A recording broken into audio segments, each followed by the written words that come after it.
Hey, what's up guys? Welcome back to another review, this time of set 75417. The UCS ATST has 1,513 pieces, retails for $200 even, and it did release last year. Box art is very plain, just a green glow on a plain black box, showcasing the full set.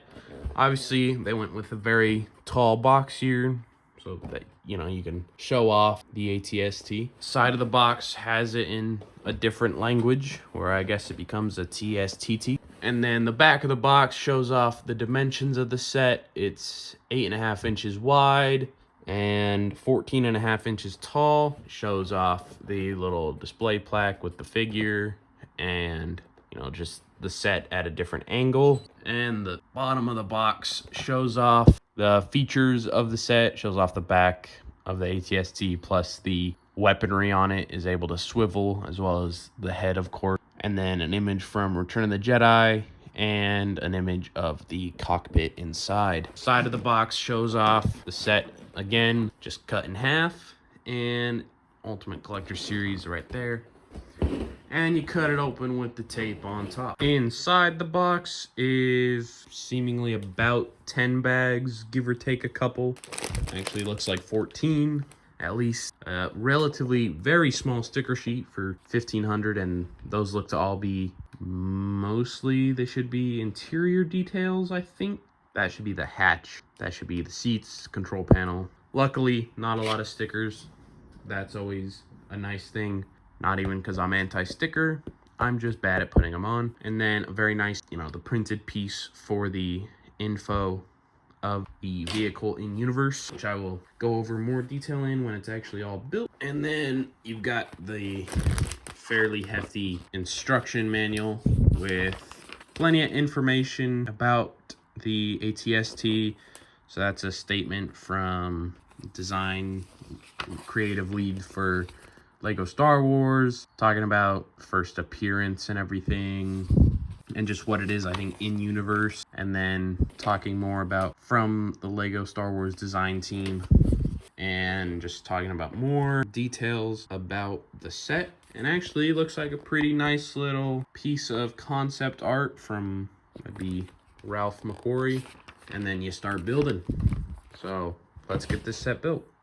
All right, now that we have the set built, let's first take a look at the one sole minifigure, just the ATST driver. And he's just in a plain gray suit, not much like detailing. He's got some pouches on his legs, a black belt going around with a couple of little silver bits, a little buckle or whatever, the Star Wars equivalent of a buckle, and a little pouches. Imperial logos on either arm, plus some fabric folding as well.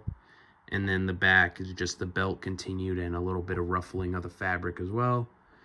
A nice little helmet for him, and then one facial expression, just a smirk with a chin strap. Then you've got the display plaque, which gives you the manufacturer, the type, the length, the height, the max speed, the engine unit, and all the weapons equipped to an ATST. So obviously you can read that if you'd like. Nice little printed display card though. And then you got the main attraction itself, which looks very good and thankfully is very sturdy as well. That was something I was worried about, and I built it on this table, and so this table's a little shaky, and that meant this was shaky during the building process. And so I was a little worried that it would just be that way like on display, but it's not. It's just a table issue, and you put it on something sturdy and it is sturdy. This table is just not. But starting off, I think with the head makes the most sense. It does rotate around, and it's got an entire wheel right there, you can see, helping with that, which I think was a fun part usage. I think it helps with the stableness of the rotations, but it's got a good degree of motion, which is what you'd want from your ATST. It's got the front cannons, which are posable a bit. They can go up and down, not a crazy range of motion, but it is there. Then you've got the, I think it would be the concussion launcher, grenade launcher, whatever on that side. And then these are blasters or whatever. Both of these are rotatable, so you can have them posed all the way around, whichever kind of ways you want them to be orientated. And then you've got the little cutouts for where the drivers can see out of the vehicle. That's movable as well, I suppose, if you want to make it look a little silly or something. I don't know. And then the back has a bit of detailing there, and as they explained in the instruction manual, there's bits of tan pieces throughout to show wear and tear from stomping around Endor. So you got a couple of pieces there to indicate that, and they're all throughout the legs and everything as well. And of course, it's where you pop open the head, cockpit, whatever, and you can see inside. Well, all right, clearly didn't think that through. So you can see inside there's the 2 seats for the pilots, and then it's a bit of a poor angle, but you can see the control panels and the little sticks for driving and everything in there. I wish I could show it better, but that is about as much as the cockpit opens up.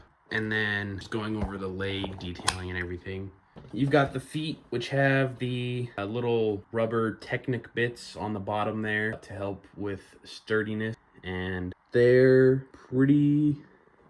identical in design. All along the sides here, you've got sticker detailing and little sort of pieces to indicate, I don't know, hydraulics maybe or something. You got the little bits of support here at like the back of the legs, and there's all the different tan throughout to indicate dirt and such, mud, whatever getting through. You got some little panels in the back here. Not much to show underneath the head of the ATST, but there is a little bit of stuff there. And then a couple more tan pieces as well. All in all, a very, very solid ATST. I would hope it would be as a UCS set, but this is the 3rd Lego ATST I've had, because I've got the Hoth ATST and the Mando version of essentially this ATST at a smaller scale, and that one obviously had more wear and tear and a red leg and everything, and didn't cost $200 and didn't have 1,500 pieces, so difference. But this is definitely the nicest one. Obviously, the benefit of a big $200 UCS set is, you know, the inside of the legs have detail and everything, and there's a lot of interior detailing in the cockpit, and there's no like blue Technic pins or something poking out somewhere there where it doesn't look right, which is again what you hope for from what is 100% meant to be a very nice looking display piece for a lot of money. But definitely very cool. You know, the ATST, it's a cool vehicle, you know, pretty iconic one. Technically showed up in episode 5 first. Is more well known for Return of the Jedi, which this one's based off of course. And this was technically an impulse buy, and you know what, I'm not mad at it. I'm definitely happy to have it. That's all I have for this one. If you enjoyed the video and you want to see more, make sure to leave a like, subscribe, do all that, and I'll see you in the next one. Peace.